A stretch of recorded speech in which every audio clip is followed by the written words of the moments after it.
Okay, guys, alternate ending. Take 43. With so many movies on the net and TV, it's kinda hard being up and film savvy. Do you catch a show while you're on the go? And how do you know what to keep or what to throw? How do you know what to keep or what to throw? Tune in to alternate ending. Tune in to alternate ending. Tune in to alternate ending. Tune in to alternate ending now. Please give a warm welcome to the hosts of Alternate Ending. Welcome to Alternate Ending, where we're discovering good movies, one bad movie at a time. I'm your host, Robert Jarosinski. Across from me is my wife, Carrie Jarosinski. This episode, we're talking about our top 5 holiday movies. But first, how about that music intro that we all heard? You probably didn't hear it because we actually add that in after the fact. But our new jingle. You played the new jingle? I'm playing the new jingle right now after I load the music back in on the forefront of this episode. Oh, okay. So no one can hear the jingle. No one can hear the jingle. Well, no, people can hear the jingle, not Facebook Live. So yeah, we're actually streaming right now on Facebook Live. It's our first time actually doing that. And yes, for those on Facebook Live, hello guys. Unfortunately, you are probably not hearing the jingle, but you'll have to tune in the episode. We have a new jingle. Thanks to Jake from Paradigm Productions here in Madison. He came over. We pitched him like a little bit about who we are, what we're doing. We've been borrowing a lot from Fervor Band and appreciate all the music that has been providing to us, but we felt we needed our own little kind of like annoying song that would just seep into your You're saying we, but you mean you. I believe what I described to Jake at Paradigm is I wanted like a mix of Teenage Mutant Ninja Turtles meets DuckTales. Yeah. I can see the appeal there. Yeah. So hopefully what you just heard is a good kind of rendition of those two, like a melding. If I remember listening to it, it's also meets Gangster's Paradise. There's a little bit of that, but that's like current. That's like current. I'm fine with that. You were into the rapping? I was into the rap. People were thinking that was me. It sounded like you. It sounds a lot like me, doesn't it? It's not me, but it does sound... It was in tune. Yes. Yeah. So a couple other things we're excited about. We launched our new logo. Yeah, thanks to Eye Candy, so appreciate them for that. And what else did we do? We have some new caricatures. There's been some things, yeah. There's been some new things. So we're excited about all of the new things. And to be honest, guys, we have a lot of new, exciting things coming in the new year. This is our last episode of 2016. We've made it almost an entire year. It's a full year. Yeah, 18 episodes in 1 year. When we started, we set out to do 12 episodes, so we broke that barrier. That was the goal. I think things are looking good. So we wanted wasn't our other goal 50 downloads a month? Yeah, I think that was really like our stretch goal was to have like 50 people listening. We're at almost 1,000. We're almost 1,000 people per episode, which is really exciting. So it's thanks to those listening on the podcast, those listening out in Facebook land. Do a cheers to that? Yeah, let's do a cheers. Let's do a cheers from the floor. All right, here we go. Cheers. Cheers to that. To a good 2017 as well. That's right. So let's get into our worth mentioning segment. What is the worth mentioning segment of the movies we've seen since the last episode? Which are the ones we want to talk about most? They could be great movies. They could be terrible. We share them worst to first. How many movies, Carrie, have you seen since our last episode? Did you count? 9. Holy mackerel. You know what I did? So after a year of this, rather than, when you ask me that question and I look through really quickly and awkwardly and count, this time I totaled them. How did that feel to be ready? It didn't feel like I was being authentic to me, but at the same time, I decided to push through in the interest of making it a shorter podcast. Well, I'm proud of you. Yeah, I'm at 9. I'm at 11, so a little bit over my kind of goal of about 4 a week. For the year, guys, I'm sitting at 193 movies watched in 2016, 7 to go. And when this podcast goes live, we'll have 11 days left to complete 7 more movies. I think so. I think I can do it. I am committed to it. I know we have a vacation coming up, doing a big road trip to South Carolina. I'll just do all the kids stuff. I'll do all the parenting, and you just watch movies on that vacation. I'll just do a lot of movie watching. You do you. So I know we didn't talk about what movies we'd be discussing here and worth mentioning, but I know since we saw so many, we didn't want to waste a lot of time because we want to give. We want to talk a little bit about all of them in a sense, give them a pass-fail grade. Right. So rather than doing our traditional 3 top worth or worth mentioning, we're just going to go. I'm planning on sharing just 2, and then just paying a little bit of pass fail for the other ones that I saw, the 11. Does that work for you? Yeah, I can do that. All right. So what do you have first for your worth mentioning? Is there going to be an overlap? No, none. Okay. Yeah, I don't think so either. I don't think so either. Because I picked some top tier movies here.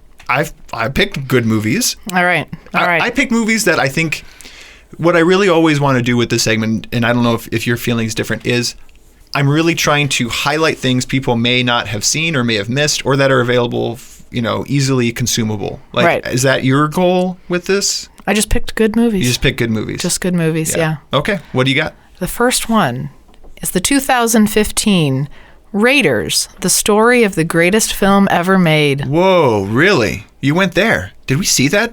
That must have been like the first thing we saw in the last 3 weeks. It was. Excuse me.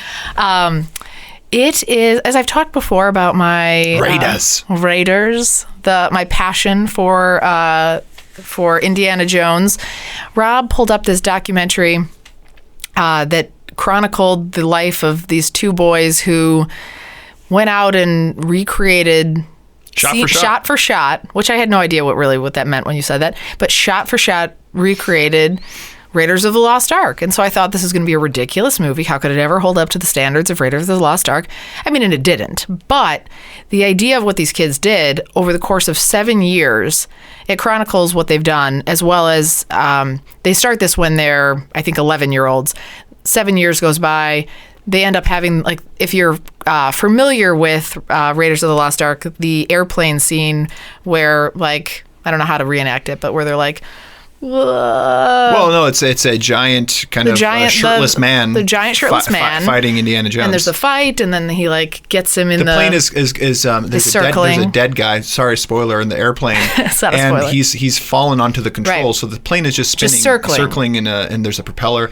Yeah. So, well, I mean, to give it justice, over 11 years, these kids, they spent all summer for 11 summers straight since 1983, like filming every shot for shot scene. So you can imagine, like, they're aging every year, and these are very formative years. So you look a lot different. They have no money. They have no money. They're reenacting like fire scenes, and the scene where oh my gosh, I'm having a brain block. Not Lilith. What's her name? Oh, you're going to put me on the spot now. I don't know. This is not one of my favorite. The gal. The gal. Not Karen Lilith. Allen. Karen Allen. I know the actress. We'll call her Lilith, but that's not her name. Goes into the wintry bar and does like the shot scene where she goes toe to toe on the shots. Like, they're doing all these scenes shot by shot, like you said. Small group of friends, but they brought in like other people to do it with them. What I thought was most impressive was that they started this process. I mean, it's not like movies came to Amazon in 1983. Right. They went and they fell in love with this movie the first time they saw it and started recreating. They rewrote the script and like storyboarded it, but from memory. But they matched up shot for shot. Like, it's not like it was bizarre. It was intense, but their passion was awesome. It's a good documentary because just that alone is kind of interesting. But it's interesting characters, and what happened to these people as individuals was a little bit interesting. Right. How they they kind of grew apart. Yeah, just keep telling about the plot. Well, it's not like I was doing that. I'm trying to help you out. I was kind of in the middle of that. Okay. I was going to get there. Right. So people can now see our faces this time, so they know. Like, I know. If you're, like, they can tell I'm like starting joking. to like look frustrated. I'm having to like just kind of keep the smile, even though I'm like mad at you. I don't know how you could ever be mad at this. Facebook Live thing, I don't know. I don't know if you could ever be mad at this. Usually I'd be like throwing a shoe at you right about now, and no one would hear about that on the podcast. That's but right. You can see it all right now. I know. That's the perks of what you've done here. They can also see how big your wine pour is. What do you mean? It's pretty gargantuan. I already drank half of it. What are you saying? And your bladder of wine that's sitting next to you that you'll go to next. This is something you should all have at home. It's non-breakable. So anyway, documentary. It's directed and written by Jeremy Kuhn and Tim Skousen. It gets a 7.0 on IMDb, available on Netflix. It was just an awesome testament of all those things that you knew that you had as a kid, like the hobby, the thing, the dream. These people realized it. And even though it took over the course of, 20 years for them to do it, it took really forgiving spouses that, you know, when they're trying to like finish this off when they're older and have kids, and this is really a costly venture, kind of reminded me of you. But anyway, it was awesome just to kind of see like the whole thing come together and to actually see that final scene played out. I enjoyed it. And it was just a good, if I would recommend it to somebody who likes free movies and is also really passionate about Indiana Jones. Netflix, yeah. So, yeah, it's worth mentioning. Stuff. Yeah. For me, it was what I wanted to talk about out of you know what's funny about that is I somehow forgot to include it. I am actually at 12. I saw 12 movies because I did not include that one for some reason. That's I forgot. weird. Yeah. So anyway, Lights Out for me, 2016's Lights Out. Hour 21. IMDb gives it a 6.4. Rotten Tomatoes 77%. Written and directed by David Sandberg, who hasn't done much. He's done a lot of shorts, and he did a short of this movie, which was so compelling. This is a horror movie, ladies and gentlemen. When her little brother Martin experiences the same events that once tested her sanity, Rebecca, played by Teresa Palmer, works to unlock the truth behind the terror. Neat little gimmick in this movie is the lights go out, you see the ghost or the person. Lights go back on, don't see him. Lights go back on, she's a little closer. Lights go back on, you don't see her anymore. Lights go off, she's even closer. Don't you think that's a little bit like overdone? No, that hasn't been done. I've seen that before. No, that hasn't been done. Remember that hospital one remember that hospital scene? No, there's no escaping that. You're talking about The Ring or some sort of like maybe something like that. Yeah, but I feel like I had seen it before. No, not with the lights on, lights off. Okay. No, that was like, that's pretty inventive. Yeah. And they did it a very interesting way from what I understand too, is they did a lot of like green paint where she, like, you could actually turn the light on or off, and like she was, it was really neat. So she was there, but you couldn't see her in the actual. Yeah, something like that. I'd have to go back, but the short is actually very good, and so yeah, he got greenlit for this. It was just a fun concept. I love horror movies. I was talking with one of our audience members over Facebook, Joy V. Hill, and we were talking about how we're both a little bit too old for this. And like, yeah, I've lost a little bit of my edge for horror. I still love horror, but like, I was under the covers for this one. I know. I fell asleep. Man, I don't know how. Like, I was creeped out. I would have my light on. Like, I was making sure that I was safe. And what I love, the thing I love about horror movies, like this type of horror movie, is the rules. The rules are explained. No, they're explained. And they're kept to. Like, you know the limitations. Oh, know, lights on, you're safe. There she is. Like Freddy Krueger. Like, the thing I like about him is like only gets you in your dreams. Right. Like, and you can use your dreams against him. I like when the rules are explained. Yeah. I love an open, and most horror movies do this now, is like in the first 10 minutes of the movie, there needs to be like something like that scares the bejesus out of you. Right. And that happened in this one too. We paid for this on Amazon. We did? Yeah. So and it was HD, so it was like $5.99. What? Like I don't know if it was worth. $5.99? Yeah, I don't know if it was worth $5.99 paying for. But if Lights Out and you like horror movies ever come streaming, come check it out. It was made for under $5 million. It made $67 million. It made its money back in the first night. So it's greenlit for a second one. I'm not as interested maybe seeing it again because I think the gimmick is kind of worn off on me. Little thing, I mentioned Teresa Palmer starring in this as well, is kind of a little bit off type, like she's playing like a metalhead or like kind of like... Who is Teresa Palmer? Teresa Palmer has been in 6 movies. Was she the dead lady? No, she was not the dead lady. No. That was not like a main character. No. I mean, it was a main character, but it's not someone who you saw. No. Teresa Palmer was the older sister who we saw in Hacksaw Ridge. Oh, right. She's the love interest in I remember you Hacksaw saying Ridge. that now. I 6 movies. really only think She's I made busy. it. I made it through 9 minutes of that movie, and then I think they went lights out, and I think I And then you went lights out. Yeah. Yeah. So anyway, I did. All right, what's next for you? Next for me is my top worth mentioning. Is the 2016 movie Me Before You. Oh my gosh. No? Not worth mentioning. Like, worth For me mentioning, it is. like, stay away. So I have reasons All about right, it. Talk to me about Me Before You. Me Before You was the cause for my emotional demise like 3 months ago. I read the book for book club, and I awkwardly like disregarded my family and children and pretended I had to go to Target and sat in the parking lot while I read this book on my phone. I got like that Kindle app and I started reading it. I was so hooked on the book. I so had to finish it because I so had to know what was going to happen. And then the ending, I was completely distraught to the point where I would get on meetings for work and everyone was like, how are you? And I was like, I'm just a little bit sad. I read this book. And then I started telling people about the book and I was devastated. This book devastated you. It devastated me. Then, because it was coming out at that same time, every time I'd go through my Facebook news feed, there was like a trailer that would play for it. Every time the music would start, I'd start crying again. So anyway, I had to see the movie. I had to be mentally prepared to see the movie. That said, it's directed by Thea Chirac. It's her directorial debut, and written by Jojo Moyes.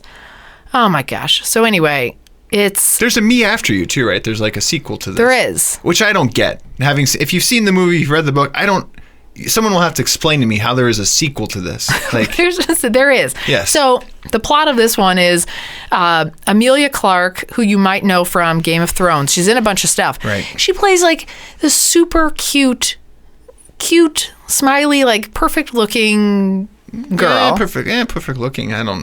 Like for the character yes, role. She's quirky, but quirky. Yeah, and I like her socks. Like she dresses in interesting ways, and like she's very quirky. She's herself. Looking at my I'm sweater. looking at you. I'm looking at my sweater. That's your sweater. I could identify with her. Yeah. So, but she's got like no bad bone in her body. Like she's just a. Maybe I can't identify. She's with a her. bundle of joy. Actually, it is. I will say she is very much what I think like can't get you down. Like I feel like our marriage has brought you down a bit. Like since knowing me, like I've brought you down. Like you were like la la la, like I still feel pretty la la. Snow White, Cinderella, like singing, tweeting at birds and stuff, and like I brought you down to reality. Unfortunately, no, I feel very out of touch with reality. If it makes you feel better, that's good. Like I keep you busy enough where like you have no idea what's happening. I have no idea what's going on around me right now. Where so are that's we? Fine. I don't know. So she was also in Terminator Genesis. She's been in a few things, and then it also stars Sam Claflin too, who you know as Finnick.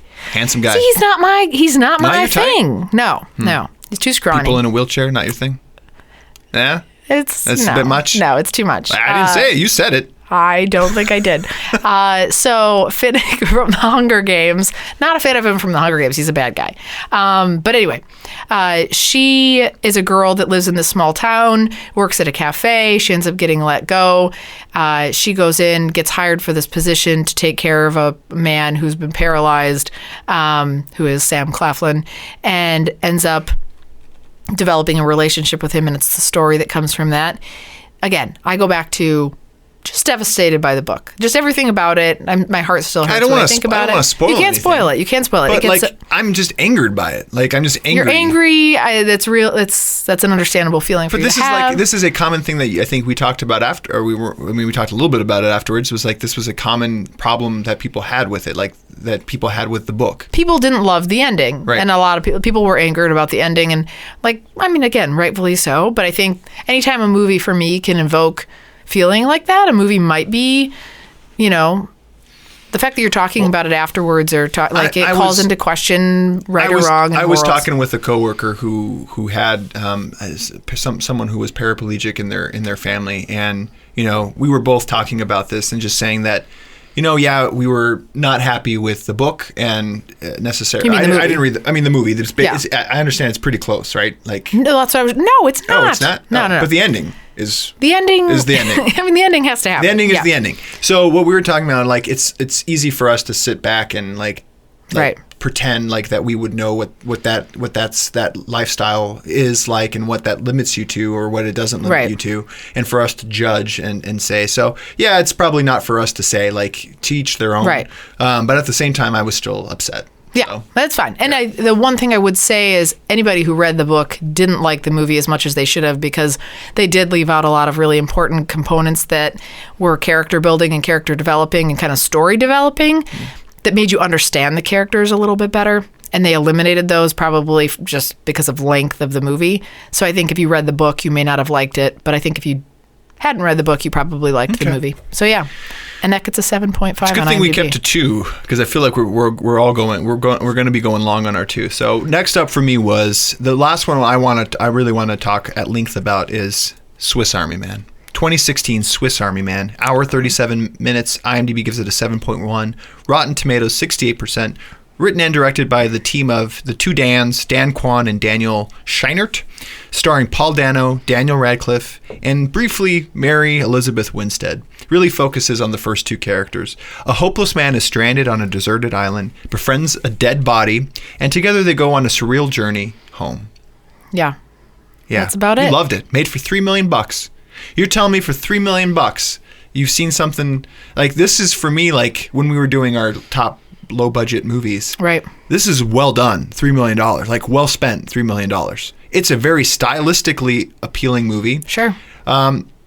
This one made a lot of news at Sundance because, and what I liked about it, I think we even commented on, like tweeted it out or something like that, because it like the movie is him, the scene that is on the trailers is the dead body played by Daniel Radcliffe farting, and Paul Dano using his body, using Daniel Radcliffe's body that farts as almost like a propeller to the toot propeller. Toot propeller to propel him through the ocean.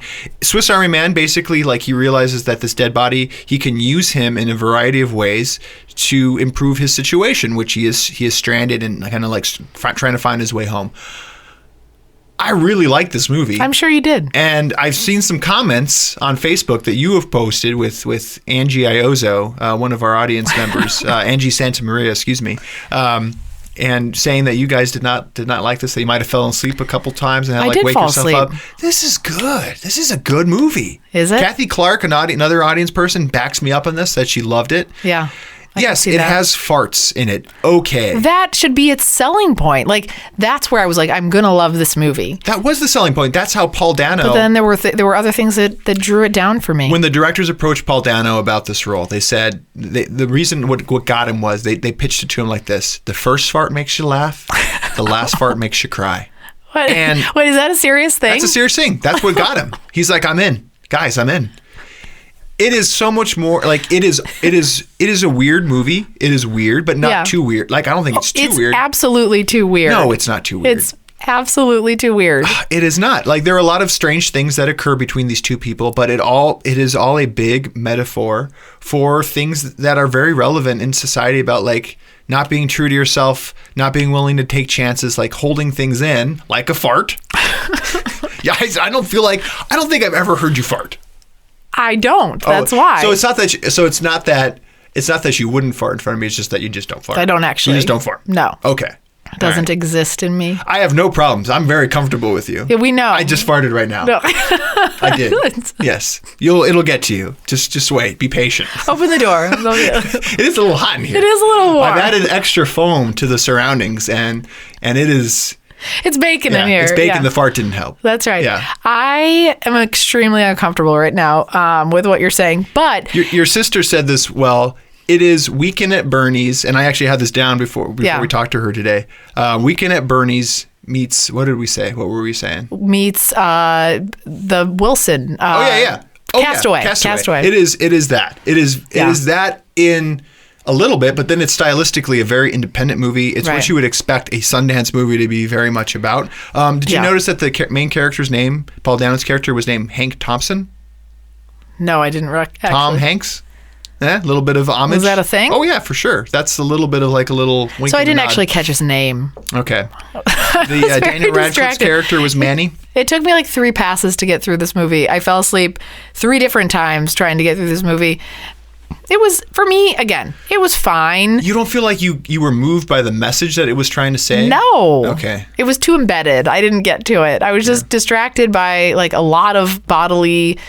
The uses of his body were awkward and weird, and it's 68% on Rotten Tomatoes. Not like I've seen positive and negative reviews of it. Some of the negative reviews was like it promotes homosexual necrophilia, which that's the thing. I'm not really that into necrophilia. Like I had a note about that on this one. About necrophilia. I had a note it's like not a fan. Like less obliged to necrophilia, and that's how I felt when I was watching it. Like.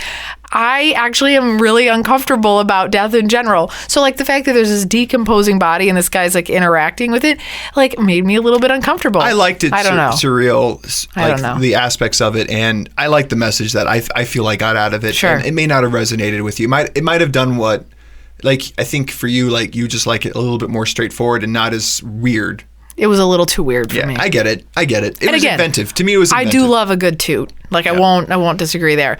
So even with that, didn't meet the mark for me. All right. Well, what else did you? I'll go through some of the other movies I saw. Wait, what was your other That's one? it. We're just doing 2. Oh, do you have another one? No. Okay. What was your other one, though? I did Lights Out and Lights Out. yeah, Swiss Army Man. I fell asleep in both of those. Swiss Army Man, we sent away for it on Netflix. Would I have paid for it? I would have paid. You would have paid to see it, and I would like $3.99, $4.99, $5.99. Not Lights Out, not HD or whatever you paid. For Swiss Army. I know, Swiss but Army don't Man I would pay have paid. HD money for this. Yeah, I don't think Lights Out I would have paid money for. But so for the other ones, War Dogs, I saw streaming or not streaming. I paid for it. I kind of wish I didn't pay for War Dogs. Sour Grapes, that was that documentary about the wine counterfeiter. I kind of found that to be interesting. Like I put it middle of the road. It's free on Netflix right now. Me Before You, I put middle of the road. We sent away for it, and it's a 7.5 on IMDb. Cool. You know what else I put middle of the road? Doctor Strange. Agreed. Oh my goodness. Agreed. I thought you were telling people like you loved it. No, I didn't. Okay. I didn't say that at I all. was like, and I felt like weird. I felt weird. I love love all of. Like I'm a comic book guy. I should love this movie. I should love it too. Yeah. I mean, I love brawny men. Brawny men. What do you mean? Like I mean, I like Thor. No, I'm saying I didn't love Benedict. Whoever this guy, Doctor Strange was. Was his sense like? Did his sense of humor like? His sense of humor was a bit of a miss. It was forced. He was saying the right stuff. But it wasn't as funny. Like his delivery was like if awful. Thor had said that, I would have been like, whoa. Like I wanted to laugh, and I was like looking around. I was like, ha ha. That's funny on what he just said, and I was like, it is funny, but I could tell that you were doing some courtesy laughs. Yeah, it didn't get me. No. And we didn't see it on IMAX or 3D and whatever, and maybe the cape swooshing stuff would have been cool, but like it was kind of like an average. It wasn't. It didn't Marvel hold movie. up to all the other Marvel movies for me. But it was. I mean, it was fine just because I liked them. But it wasn't anything spectacular. We saw Angry Birds for free, and I'm like, for free? That was meh. Like that was fine. I don't know. I'd watch Angry Birds to pass the time. I think we should have watched it by ourselves instead of with our kids. Probably. Yeah. Yeah. And we saw The Lobster. We just finished The Lobster. I had saved room because it's streaming right now, and it's been on a lot of people's best movie of 2016 list. Yep. Saw The Lobster. Holy crap! Run away from The Lobster. Yeah. It's full of crap. I don't know. That didn't work. Remember when you told the graphic designer that that you're really good at puns? Yeah. And I just started laughing uncontrollably. That one didn't work right there, but other ones do sometimes work. Yeah.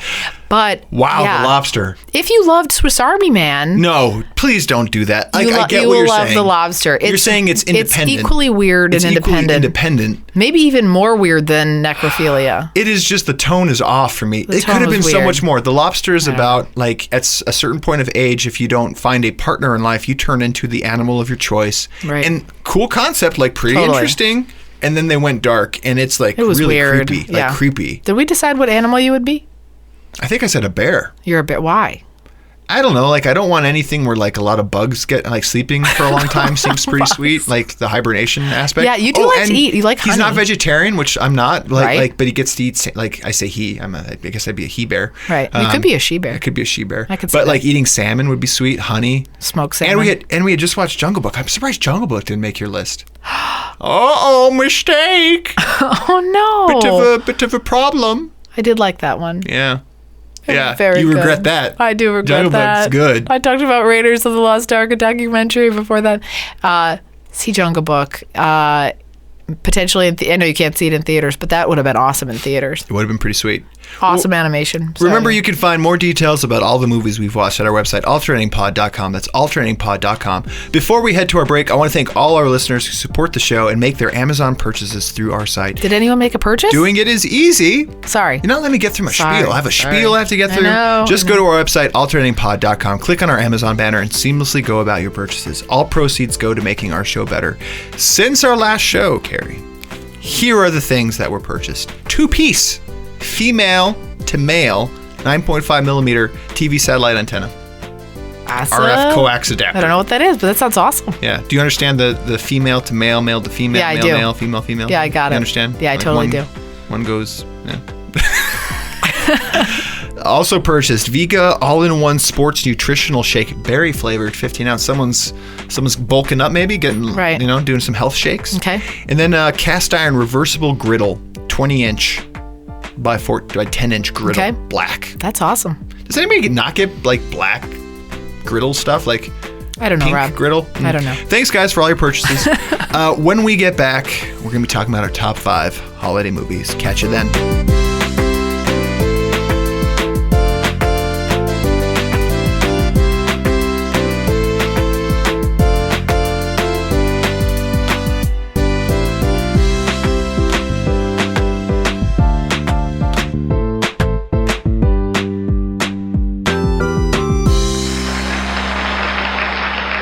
Welcome back to Alternating. We're talking about our top 5 holiday movies. Care, what is your criteria for a top holiday movie?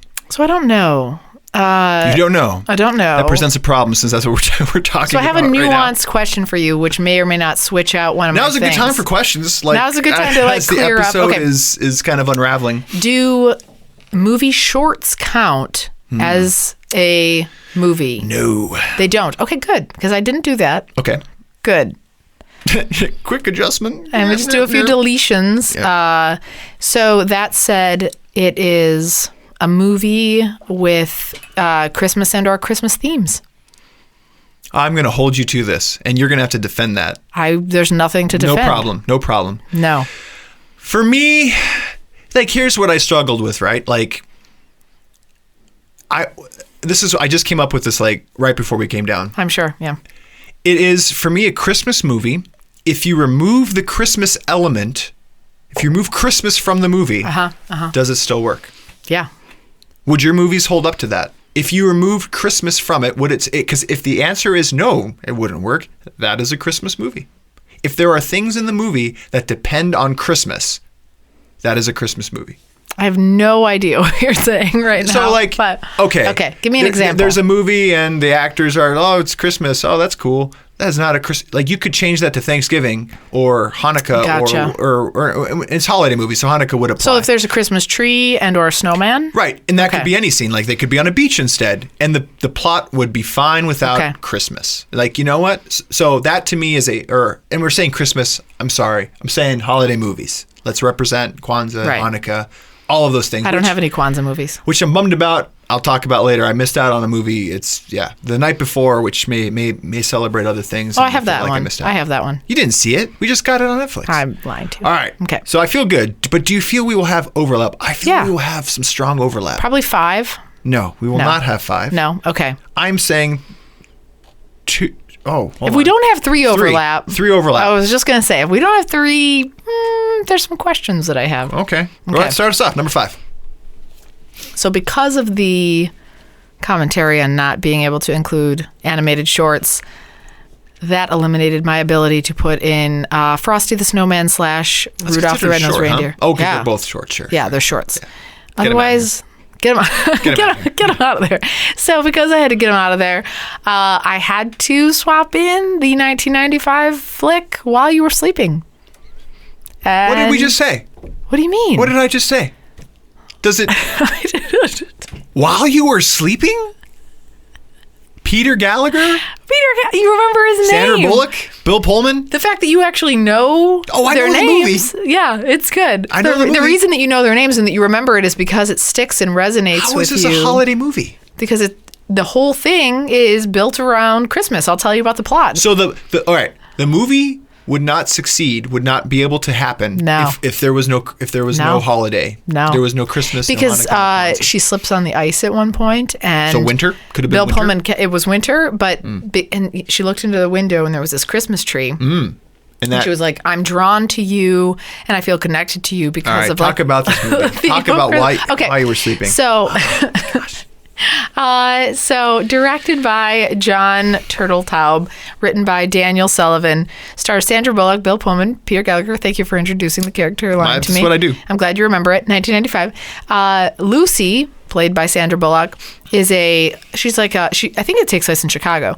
She's an the L train line ticket person, and she has this crush on this guy, not really that attractive, played by Peter Gallagher, who comes by every day, like gets his ticket, and she has a thing for him, but doesn't do it while he's working. I'm trying to keep up with our Facebook Live commentary. So anyway, so far there's me uncomfortable. I'm angry because the face I'm making is anger because so far it's like supporting your while you were sleeping choice, which I feel frustrates so good. me. And I have no access to social media, so the more that you can like make. But why is that? Because you would be completely distracted. I have a little bit of ADD. We made sure Carrie was not allowed near Facebook during this Facebook Live session. So she goes back. He falls on the train tracks. First 15 minutes, falls on the train tracks. She saves him, and then she is the one that rushes him off to the hospital. And when they get there, there's like some miscommunication, and they think that she's the fiance of Peter Gallagher, and she like gets herself wrapped up in the hoopla of that. The family realizes that. They think that he wakes up, he doesn't remember anything that's going on. So she gets a little bit trapped in the cycle of the lie of that she's in the relationship with this guy. But then his brother's there, played by Bill Pullman, and it's the relationship that develops between them over the Christmas time and with the presents and the presence of family all together that makes it, and it's the story from that. Love it. It's a cute romantic rom-com, like Christmas rom-com. It's not holiday. Actually, when I was on a website, it said Christmas rom-com. Yeah. Do Peter Gallagher's eyebrows bother you? I know we just saw the Angry Birds. I kind of feel like I'm looking at them right now. No, I do not have that full of eyebrows. I'm just joking. I did have like a unibrow situation. Yeah. I took care of folks. Hopefully. Yeah, our kids have it, so it's good. Yeah, we're gonna have a lot of plucking to do. No, but anyway, a lot of plucking. This makes my number 5. Yeah, I died. Okay, all right. You know what? To each their own. I'm gonna let that one go because you may have some take issue with a little bit of mine. Yeah, I probably will. I strongly believe it withstands my argument and my parameters that if you took Christmas and the holidays away from this movie, it would not be able to work as well. Yep. Not only as well, but I just don't think it would work. There's a lot of... Okay. This is 1998. By the way, all of my movies are late 80s or 80s and early 90s. I found that to be interesting. 1988's Die Hard. 2 hours, 11 minutes. That I knew you were going to do it. I feel like maybe you're it is that long. Pandering a bit, but yeah.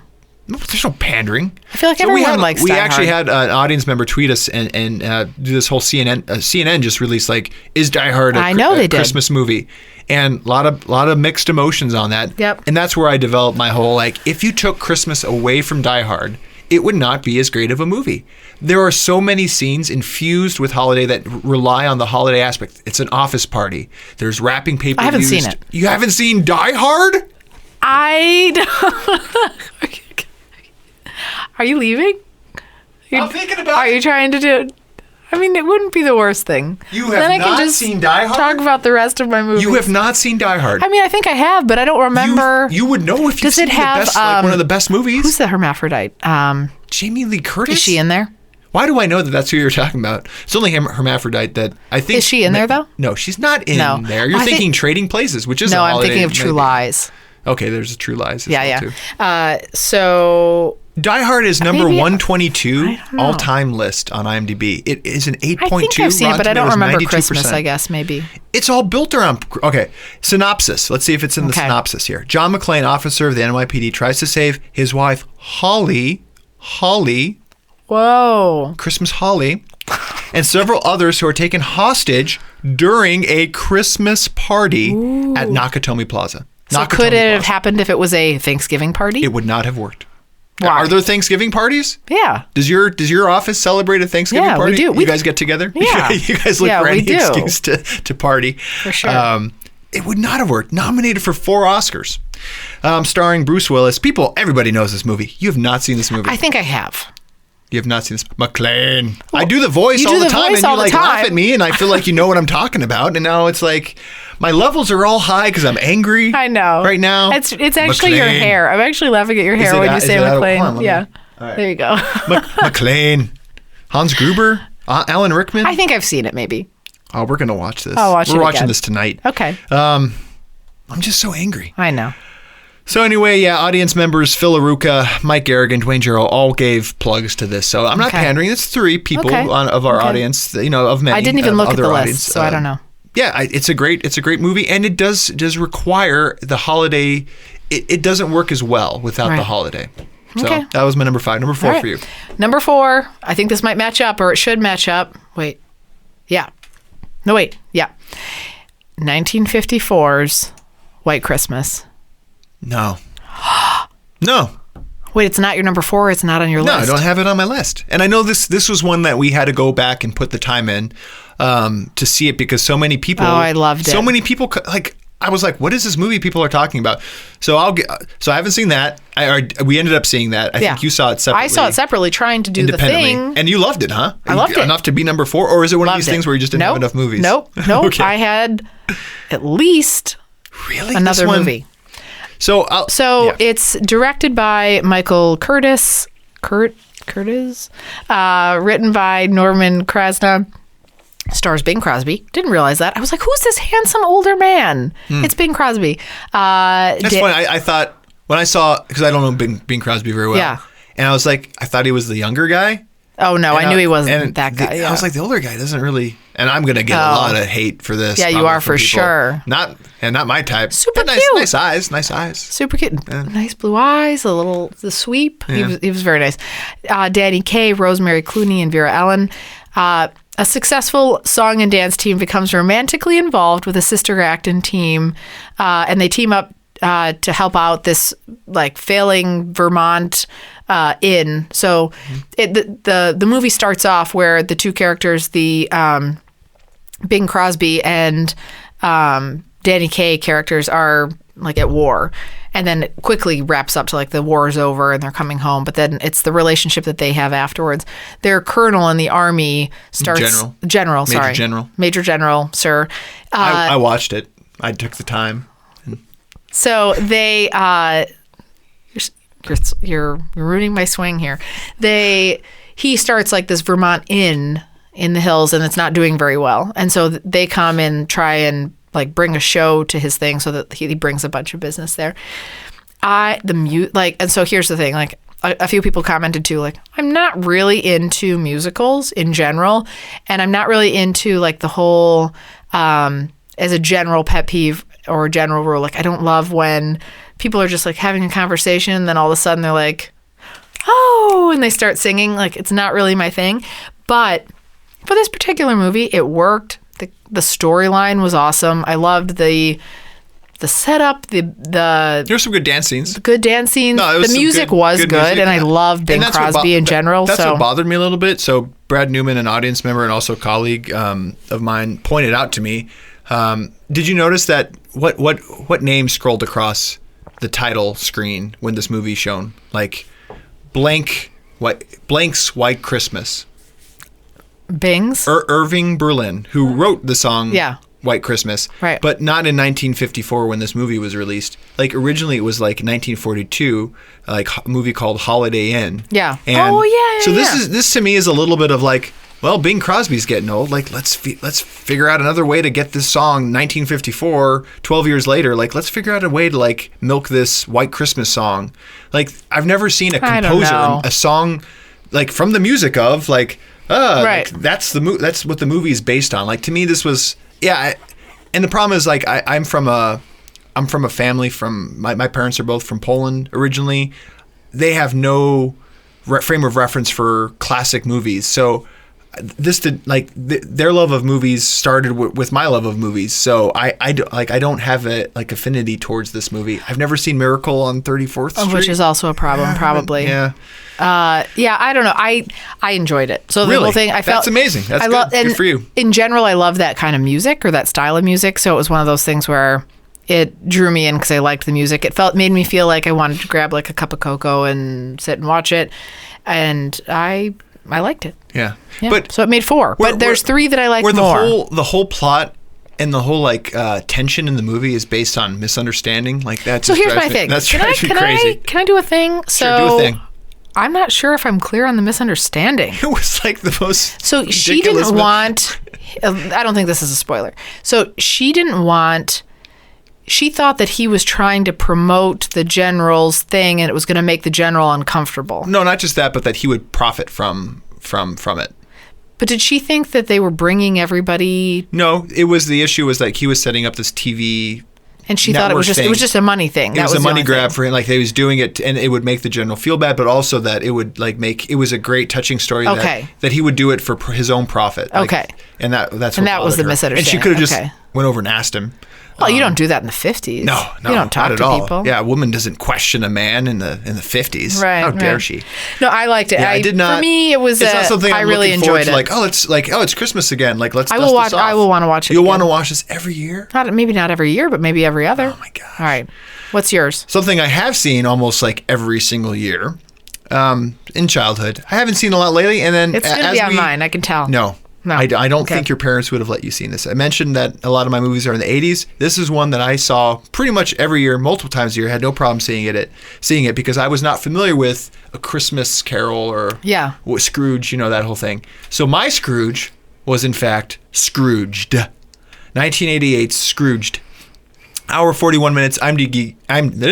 Wine's getting to me. IMDb gives it a 7.0. Rotten Tomatoes, 68%, so still certified fresh. Never seen it. Directed by Richard Donner, maker of Lethal Weapon, The Goonies, Superman. Starring Bill Murray and the aforementioned Karen Allen from Raiders of the Lost Ark. Right. Really just the two of them. There's some other people in there. Synopsis, a selfish, cynical TV executive is haunted by three spirits bearing lessons of Christmas Eve. Yeah, just for me, a modern take on A Christmas Carol, which I probably didn't know much about the old Christmas Carol when I was seeing this. This is the one where they go back and they see all their past, the Christmas past. But that's like an old thing. It's been redone multiple times. Like, this is a somewhat modern take in the 80s when this was done with Bill Murray as the lead. And I really loved it. That's good. I should see it. It's on Netflix right now, isn't it? I think it's streaming right now. So I think for those who have availability, who haven't seen it, love Bill Murray, love a good comedy. Right. Yeah, I think it's really great. Audience members Rachel Scatia, Connie Wozniak, amongst others, thought that this was a great one. I was tempted to watch it, and then I was like, I have time for one movie. And I watched White Christmas. Thing is about this, like, Bill Murray, this is Bill Murray's first movie after Ghostbusters. Like, he took some time off, was living in Paris or something like that, and like this is his first movie back. I've heard through other channels that he is difficult to work with. Right. On What About Bob? I know that apparently him and Dreyfuss hated each other, which I guess it worked out. Yeah. But him and Richard Donner, the director here, did not get along, and Richard Donner was trying to squeeze in a movie between Lethal Weapon 1 and Lethal Weapon 2, and Bill Murray thought it could have been an even better movie than it was. I thought it was pretty great. I'll watch it. I think you would like it. I think you would like it. It's a modern 80s version of A Christmas Carol. Well, and I was trying to fit in A Christmas Carol somewhere in here. Right. Like, in some fashion, because it's been done like Christmas past, present, future. Totally. It's been done in like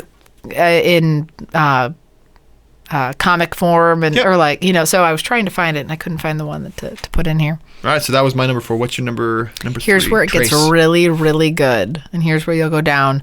So here's the thing: is the 1983 movie A Christmas Story? What up?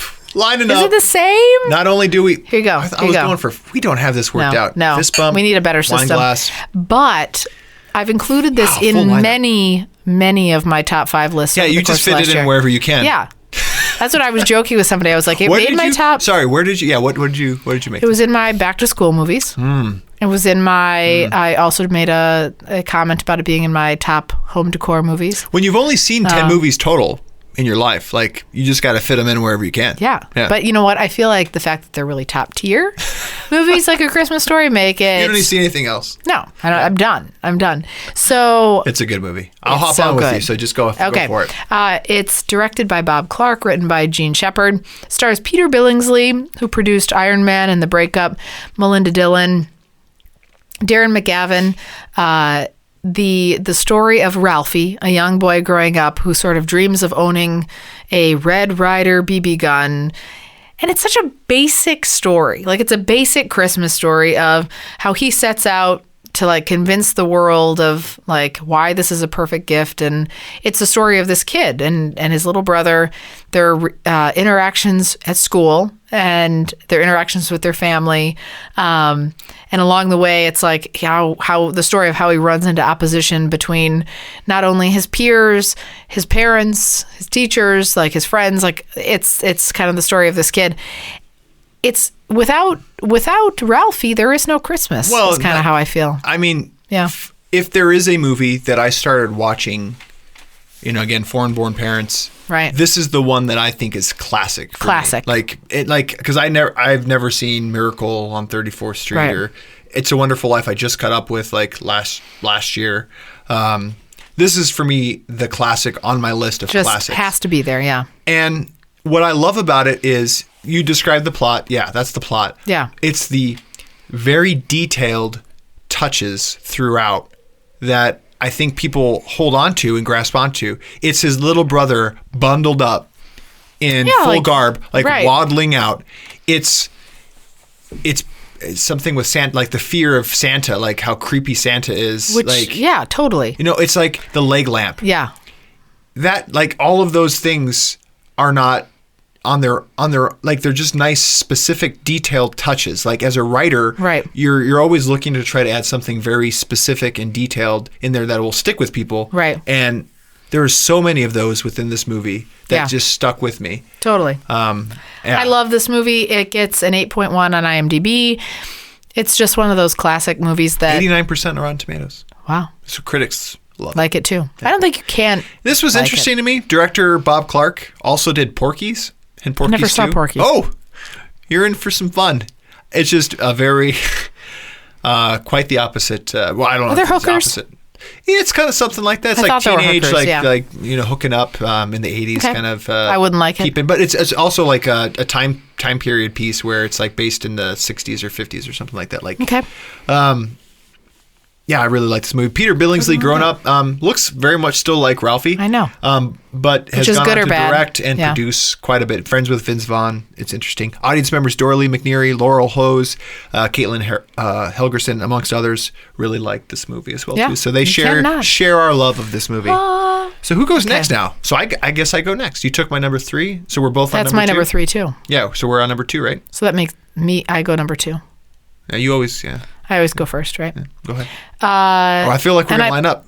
I think we are too. I feel like this is tough though. So Yeah. I will say 2 and 1, a little bit of back and forth. Yeah. A little bit of ping pong. What if they're the same for both? What will we do? I last minute swapped it out and Yeah. put the one. And the reason I decided for my number 1, because I think we're going to line up on these two. I You think we really will? do. I hope so. I hope so. Yeah. It would be a real For me, it testament was like, to what do I want to our watch right now? compatibility. Yeah. It was like, what do I want to sit down and watch right now? I want to watch this right now. And that's what I picked as my number 1. And it was made in 1990. Wait, so are you talking about your national? My number 2. Your number 2? Son of a gun. We flipped. We flip-flop maybe. Yeah, we did. Okay, what's your number 2? My number 2 is the 1990 movie Home Alone. Yeah, that's my number 1. Oh, okay. I can see what you did there. Yeah. A little bit wrong, but No, that's right. Directed That's by right. Chris Columbus. Funny name, by the way. I mean, do you? Is this another pun? No. This isn't even a pun. What? No, we like Chris Funny name. Columbus. I'm sure he got that a lot, Care. You think so? Yeah.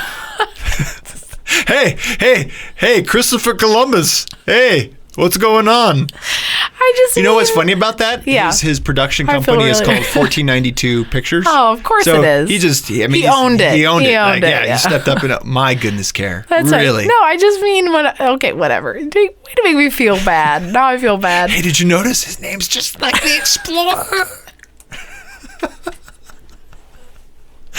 Sorry. So, anyway, written by John Hughes, stars Macaulay Culkin. It feels weird to talk about these movies because they're so second nature. So you're like, how does not everybody know that? We have a young audience. We have like millennials joining. That's true. Millennials joining. We do have, side note, we do have people joining that are under the age of 10. I know. Oh, that's right. Yes. And so keep it clean. But anyway, also stars Joe Pesci, Daniel Stern, John Hurd, Catherine O'Hara, and Devin Rattray. It's an 8-year-old troublemaker played by Macaulay Culkin. He gets left at home. Like, his parents go on vacation. I don't know how this happens. He gets left at home on Christmas vacation. They all fly off, and somehow he gets forgotten.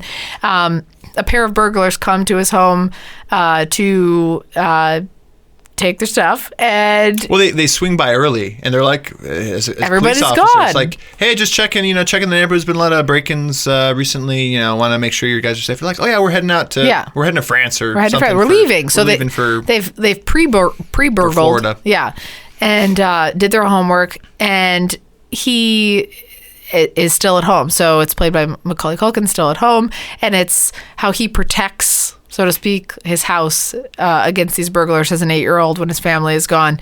It's fish out of water, but then also like where he gets to play the adult. Like it's gratifying. Yeah.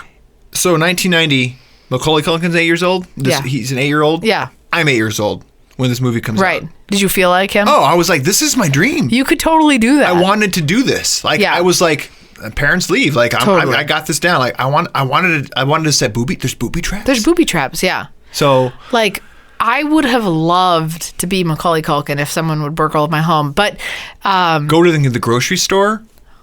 Like, with $20, like you have $20. That's all you have. Like, and that's like so much money. Totally. Like and then you meet that cool guy, and then you go to the church, and you sit there and order pizza, and it's cheese, and it's all you're all by yourself. You're watching all the movies that you're not supposed to. Like antiperspirant on, like it's. Did you just put antiperspirant on your face? I don't know what I did. Do you sweat from your face? Sometimes. Like antiperspirant. Yeah, right. Whatever that was. Do you know how to use antiperspirant? Have you been putting my deodorant on your face? Because I've got some news for you. So anyway, nominated for 2 Oscars. Was it? Yeah, but didn't win one. It felt like a movie that wouldn't win anything because it didn't do anything. No, critics 55% of Rotten Tomatoes. It didn't do anything special like Swiss Army Men, but like it was the most enjoyable movie. You're rooting for somebody. You're rooting for the characters. Like it was just such a complete movie for me. And again. Anytime you theme something around Christmas too, there's this like extra warmth, and the music and everything that's kind of brought in with it just makes it that much better. So it's a huge hit. Made for $18 million, grossed $280 million.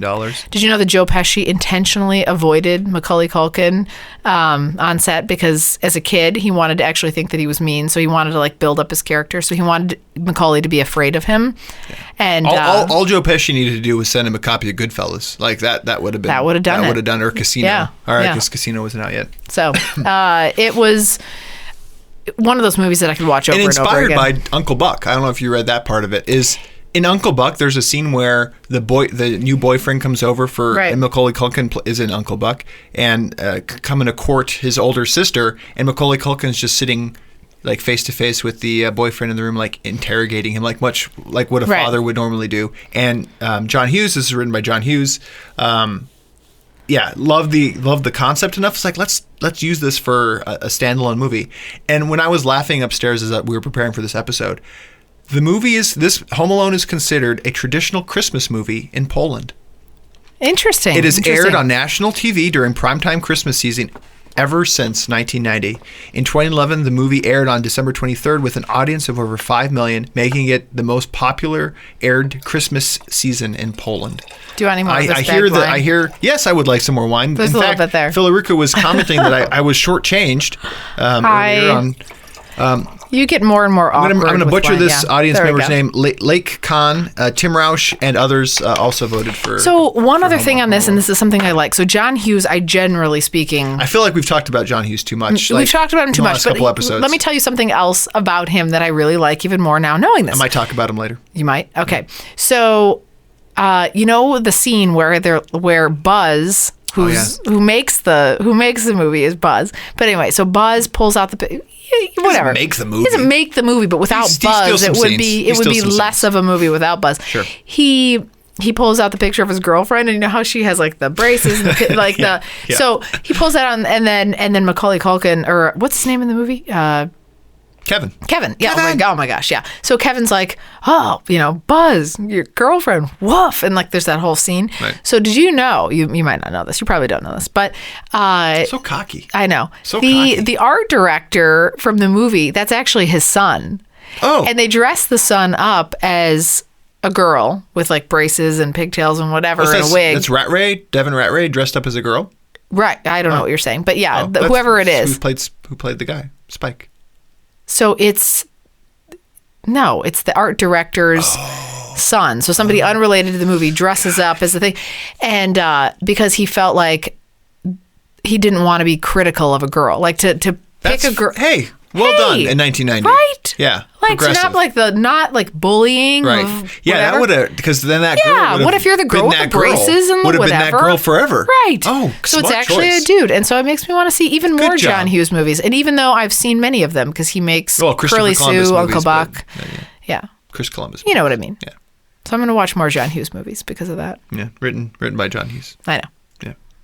So what's your number one? Did I show you the internet? I want to go back to Home Alone. Sorry. For those on the internet, a lot of people looking on the internet. Macaulay Culkin released a short internet movie based on like what would happen to Kevin having been scarred by all of these burglaries. Right. And he's become an Uber driver. It's awesome. It's pretty hilarious. Like how like in reality, like if you had burglars trying to rob you, like how that would really scar you in reality. And kind of fast forward to like now he's a 30-year-old man and a 30-year-old Uber driver. I'll watch this. Pretty funny stuff.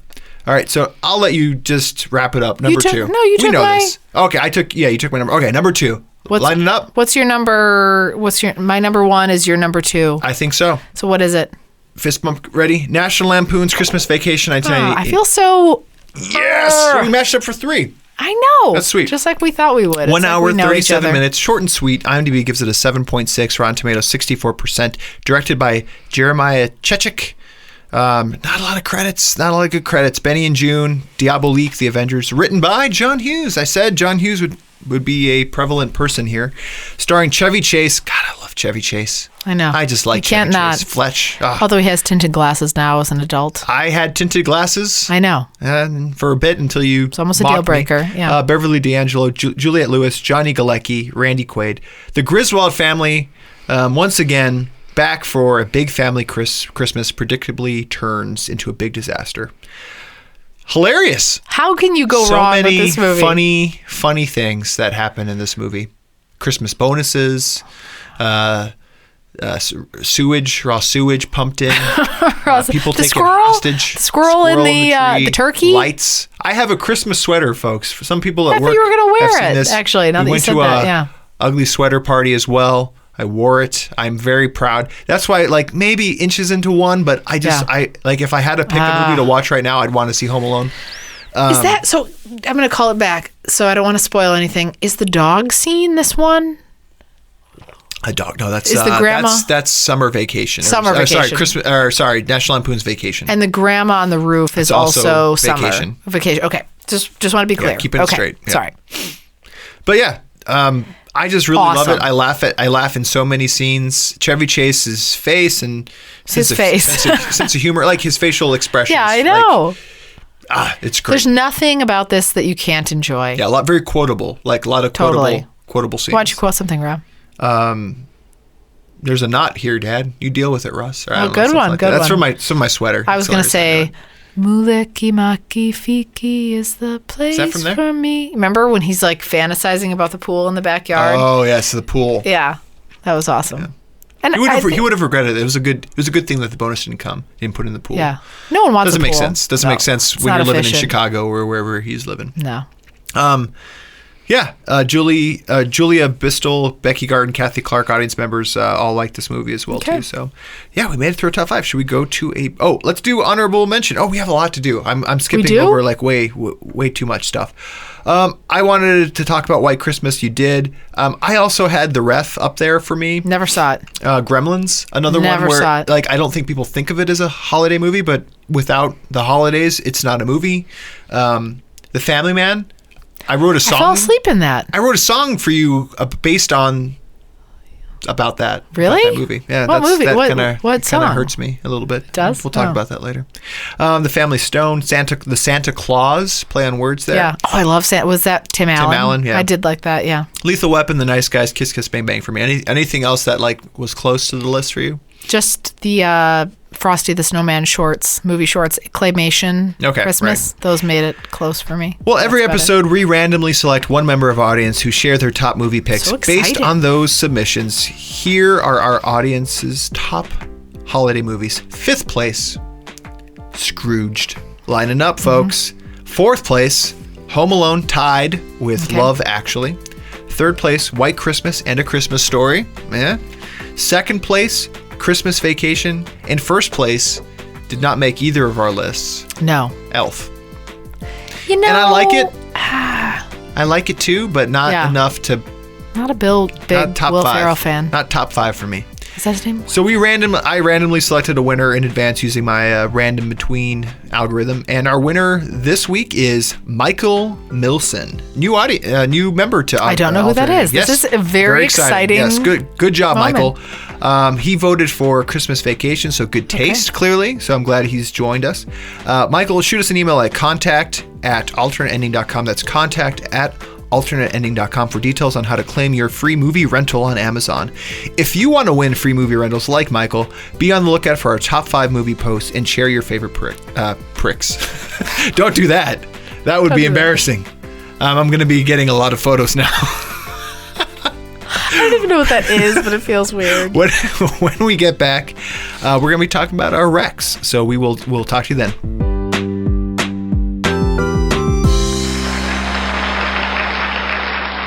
And welcome back to our final segment of Alternate Ending, where we're going to be discussing our recs. Carrie, you assigned me 13 Days, and I assigned you Trumbo.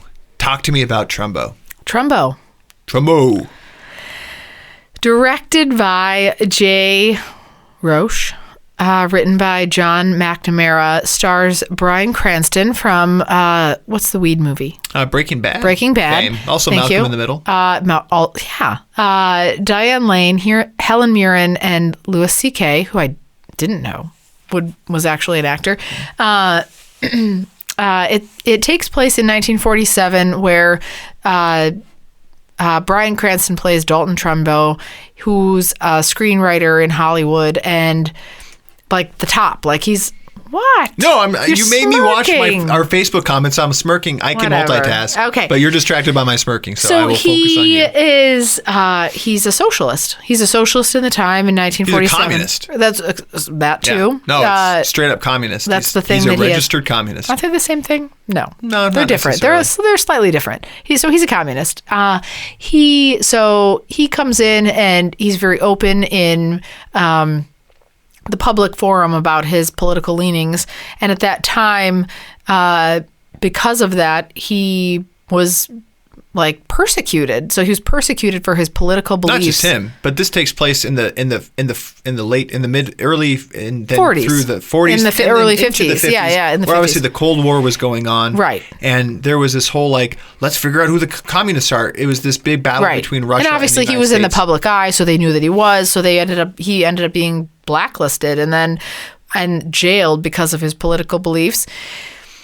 It's so I don't love this genre of movie. Yeah. Just generally speaking, like that doesn't mean that it's, I love the history of this time period, Right. because it's so interesting to me that we did this to our own to citizens. people. Like And that you would rat people out, Right. Just because to save yourself, even though they may not it just really. And you think about it bugs me. now, and you're like, well, I believe a certain way or whatever. Like the fact that somebody could come out and like jail me for how I believe seems ludicrous. At that time, I think it was a little bit ludicrous too. Like I think they were seeking people out, but the fact that they could do it, I think they were catching you on things that were loopholes for what to catch you on. Like, oh, we know you believe this way, or this is your belief system, so we're going to end up jailing you because you didn't give us all the information we wanted. And so it was like trying to I don't think you could jail people for that. It was a very interesting story. It was weird. Congress was acting way outside of their boundaries. Right. And right. It was fascinating to see this unfold. Yeah. And I mean, I don't know what your thoughts on Bryan Cranston's acting was in it. He was nominated for best actor that year. Did you think he was good? I thought he was playing a caricature, and Trumbo was quite this larger than life figure, and it was interesting to see this. I did not know who Trumbo was. I thought some of the interesting things that happened. Is he still alive? I mean, no, he died. No, he's dead. But how good of a writer he was, and despite being blacklisted, the way he was still able to work. Yeah. I thought that was interesting. Yeah. And kind of some comeuppance at the end as well too, like told you, like Right. He did some kind of crappy stuff with his family. Like, I don't like any sort of movie where it's like lets his wife and kids sort of go to the wayside for whatever his beliefs are. Like that kind of stuff always is never. I don't love that, obviously. Who does? But anyway, it was fine. Is it a movie that I would be like, everyone should flock and see this? No. If it's free, worth seeing. But that's it for me. Free, worth seeing. Yeah, free. Like for me now, having seen it, like I thought it was free, or pay me $1. Okay. Pay me $1 to see it. Pay you $1 to see it? Yeah. Yeah. Okay. How'd you like 13 Days? 13 Days. Tell me about it, Rob. 2000's 13 Days, 2 hour, 25 minutes. IMDb gives it a 7.3. Rotten Tomatoes, 83%. What's not to love, right, folks? Directed by the good stuff. Roger Donaldson of Cocktail fame, which was actually a pretty good movie. Species and Dante's Peak. Species was actually I'm thinking of Alien. Yeah, Alien's it's very different. Yeah. Well, it's similar. It's an alien, but yeah. Starring Kevin Costner, Bruce Green, amongst others. The synopsis: a dramatization of the Kennedy administration struggle to contain the Cuban Missile Crisis in October 1962. So it's interesting that I assigned you Trumbo, you assigned me this, even though different time periods, still during the Cold War. This one during Kennedy's the administration's part of the Cold War, and how basically the Russians were able to move in nuclear weapons right in our back door, and what Kennedy had to do to kind of like calm things down. Not only Kennedy, but his right-hand man, played by Kevin Costner. I could not get past Kevin Costner's accent. I know you couldn't. His accent, his Boston accent, and the person who assigned this to us has some Northeast roots as well too. That accent was the worst. Awful. It was terrible. Yeah, Kevin Costner. And in fact, what I was laughing at earlier upstairs as I was preparing for this episode, it is a thing. It's not just us, Care. Right. In Boston, Kevin Costner's attempt at a Boston accent is so notorious that a Kevin Costner accent, in quotes, is an accepted slang term for a non-Bostonian unsuccessful attempt at a Boston accent. Yeah. Like, it's just called the Kevin Costner accent. Right. It's like, what? I can't do it either. I would be called the Kevin Costner accent. You're like, hey, it's a Boston. But even that, like, interesting stuff, like trying to build tension. I think I fell asleep in this one too, right? It was so boring. Like, it was boring. Like, I was interested, but I was bored.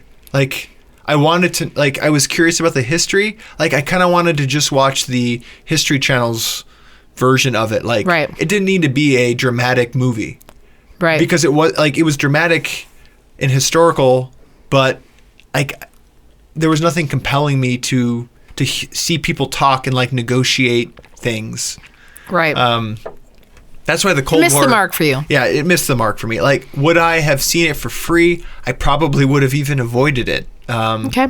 Avoid it so pay me $3 to watch it. Yeah. How much would you have to be paid to watch it? Yeah, that's about right. $3. Yeah, because then I could spend it on a movie that's better. Sorry. There we go. It was like interesting history. I don't get what critics are saying about this. Like, interesting time period. Like, there's a lot of interesting stuff. I didn't love it. Obviously, I fell asleep. Yeah. All right, I have something for you. Do you have any movie for me? Let me see. I'm going to do that thing where all right, people. She's desperate. What do you got? I don't have a movie. I'm sorry. People are disappointed that. Wait, what? You don't love Trumbo? We didn't like Trumbo more. Don't sorry, don't be guys. distracted, Rob. Dave Mullen trying to pull through the Return to Oz. I've seen Return to Oz, but I'm happy to watch it again as to help you with assigning me a rec. Oh. E.T. has been mentioned. I appreciate that. So I read this book, movie at the Diving Bell and the Butterfly. So here's what I need you to do for me right now, since I don't have anything in front of me. Can you list out the movies that are options for recommending you? I just did that. That's it? Yeah. Those Return to Oz? Return to Oz, E.T., the Diving Bell. You've seen E.T.? Yeah, I've seen, and that's what I've always told you. What's the Diving Bell? I don't know what I want you to see that. The Diving Bell and the Butterfly. I want you to see that. Carrie Rucka wants us to see that so that we can tell her. She wants to know what our thoughts were on it. I want that. Clearly, she's a team. She's curious what I want to know about it because she cares about my opinion. You, my dear, are seeing a movie that is sitting in our basement that I don't think you've fully appreciated. Pulp Fiction. No, it's not in our basement. I mean, I have that. Is that the movie? No. Oh, what is it? My goodness. We don't have that in our basement. I own that. You own Pulp Fiction? Yeah. Much like that other movie that you said you have the VHS copy of that you don't? That was a bit of a mistake. Yeah, that was a mistake, wasn't it? I mistook Blindside for what's the football movie? That is a football movie. Remember the Titans. Remember the Titans. Yeah. I did confuse those. I'm talking about Big Trouble in Little China. Big Trouble, Little China. Yeah, I love that movie. Yeah, we have it. You have not. You have not really properly seen it. So we're going to watch it on the big screen down here. You're going to love it. Okay. And we're going to talk about it because I just want to talk about Big Trouble in Little China. That sounds good. Well, I want to thank all of our listeners. I want to thank everybody on Facebook Live as well for joining us today. It might be something we do in the future. Social media, Facebook page, go out there, guys, like it. If follow us there, that's where we're posting posting everything regarding our top 5 movies, where you can join in and potentially win a free movie. We're on Twitter, trying to get more active on there, so definitely like us on Twitter. Check us out at alternatingpod.com. That's alternatingpod.com. Be sure to subscribe to our podcast if you like listening to us. The best way, easy way to kind of get the podcast update is simply just by subscribing. You'll get the latest podcast entered in there. Carrie's filling up a glass of wine, sucking the last bit out of the bladder. Tune in for our next show, where we're going to be talking about our top 5 kisses just in time for New Year's, January 2nd. Good one. Top 5 kisses episode. Happy New Year's to you all. Take care.